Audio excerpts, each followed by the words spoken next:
Clinton set up this Russia smear, as I've always said,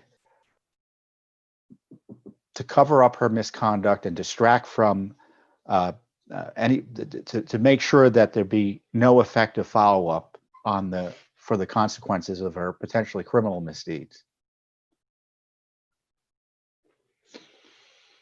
And then once President Trump started raising questions about Biden corruption, which is significant, the Burisma China angles, they tried to impeach him. I mean, this is how desperate they are to avoid the prosecutions. They will blow up our country, blow up our constitutional system.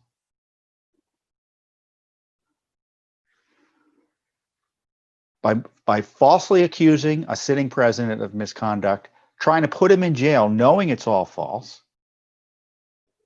Because that was the goal. The end goal wasn't just to remove him from office. They were hoping to put him in jail.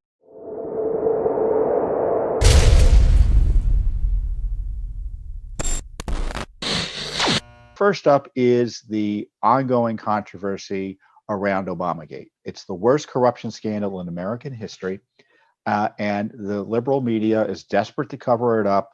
The deep state has been desperate to cover it up, but the president is tired of the cover-ups.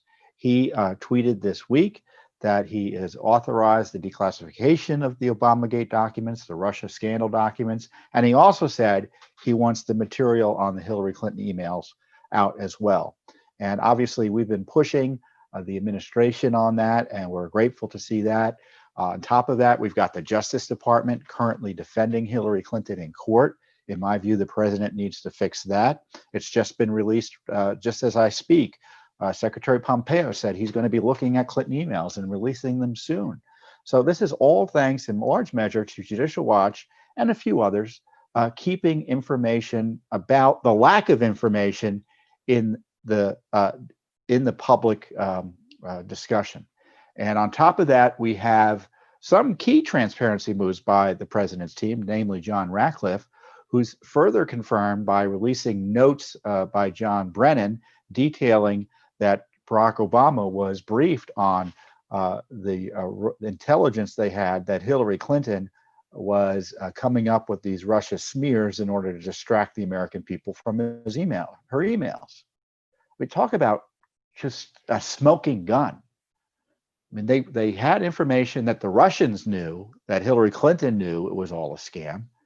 They briefed the president. And matter of fact, they even told the FBI that they needed to investigate it. The CIA did. And it looks like even the CIA was involved in targeting Trump back then, which might have been a violation of law as well. And so rather than act on that, what did they do? They actually worked with someone they knew was likely to be part of this a Russia disinformation scheme, someone they thought was a Russian spy who was working for Hillary. So rather than investigate Hillary, they actually worked with her to try to take out Trump. It began in the administration of Barack Obama. It continued into the administration of Donald Trump, and it's been covered up till just now.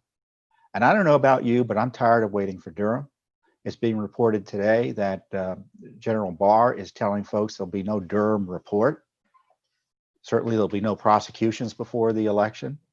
And I've been telling you that for some time, that I didn't expect there to be prosecutions. I don't think there's going to be prosecutions after the election. All this new revelations, it ought not to be new to Durham if he's doing his job. All of this should have been known almost immediately upon his appointment in April of 2019. Just think about that.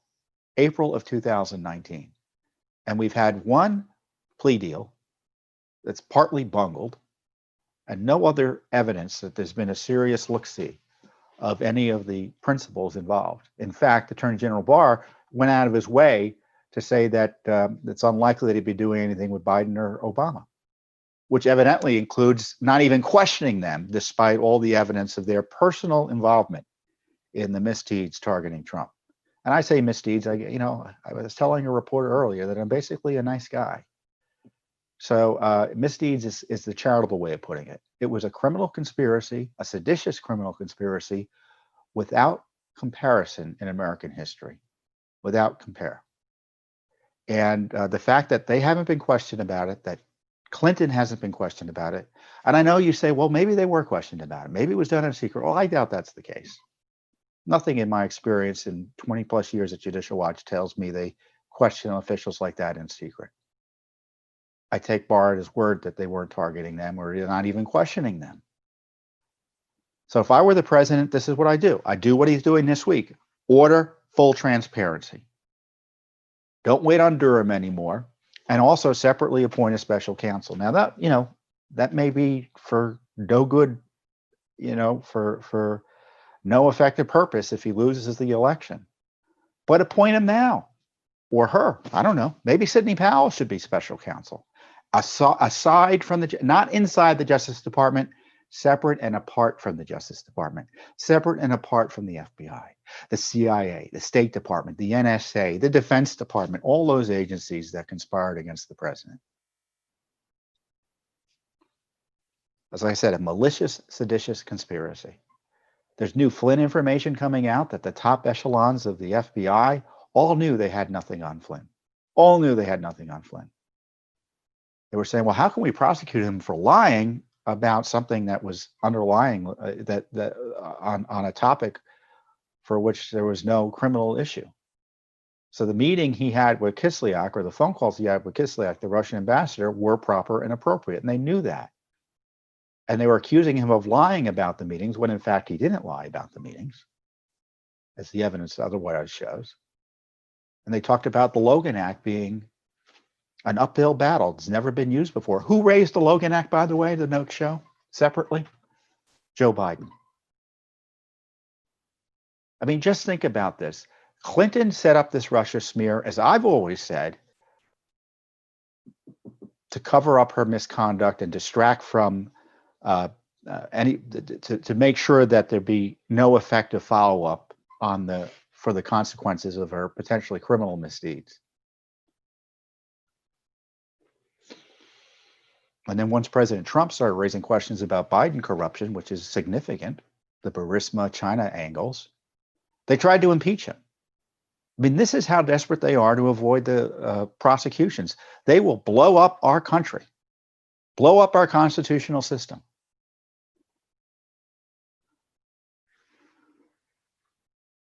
By falsely accusing a sitting president of misconduct, trying to put him in jail, knowing it's all false. Because that was the goal. The end goal wasn't just to remove him from office. They were hoping to put him in jail. Just like they were trying to do the Flynn. All to protect Clinton and then Biden. And of course, Obama knew it all too. So it's the iron triangle of criminality, in my view. And I don't say this because I don't want to vote for Biden or whatever. It's like, this is evidence. There's evidence of a massive criminal conspiracy against our constitutional republic.